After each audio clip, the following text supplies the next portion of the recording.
8 তারিখে আখির বিয়ে ভেঙে যাওয়ার পর থেকেই সবখানেই নাকি আখির নাম, স্টোরি, ক্যাপশন, ব্লগ সবকিছুতেই আখির নাম দিয়ে এখন কিছু কিছু পাবলিকের কামাই করে খেতে হচ্ছে। তাই তো এবার আখি তার পোস্টের মাধ্যমে রীতিমতো ধুয়ে দিয়েছে সেই পাবলিককে। বলতে গেলে তিশাকে উদ্দেশ্য করেই আখির এই পোস্ট। ফেসবুকে ঢুকলেই আখি, স্টোরিতে আখি, ক্যাপশনে আখি, ব্লগেও আখি। মানুষ স্বামী সংসার নিয়ে ভালো না থাকলে যা হয় আর কি। ছি ছি ছি রে নানি ছি। তো ভিউয়ার্স, এটাই হলো আখির সেই পোস্ট। বুঝতেই পারছেন পোস্টটা কাকে ইঙ্গিত করে করেছে আখি। আখির নাম না নিলে নাকি কিছু পাবলিকের পেটের ভাত হজম হয় না। তাই তো স্টোরি, ক্যাপশন, ব্লগে সবখানে আখির নাম নিয়েই এখন তাদের ইনকাম করতে হচ্ছে।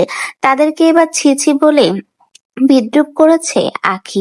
আখির নাম না নিলে তাদের সংসার ভালো কাটে না, নিজেদের সংসারে অশান্তি। তাই তো শেষমেশ আখির নাম নিয়েই নাকি তাদের এখন ইনকাম করে খেতে হচ্ছে। এই পোস্টটা কিন্তু আখি তিশার পরিবার এবং তিশাকে ইঙ্গিত করেই করেছে।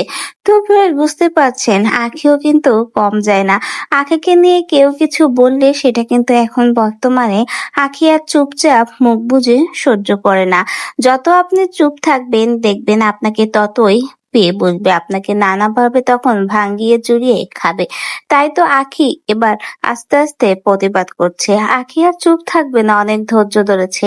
এখন থেকে সে প্রত্যেকটারই প্রতিবাদ করবে। তাই তো আখির নাম নেওয়ায় আখিও তার পোস্টের মাধ্যমে রীতিমতো সেই সকল পাবলিককে ধুয়ে দিয়েছে।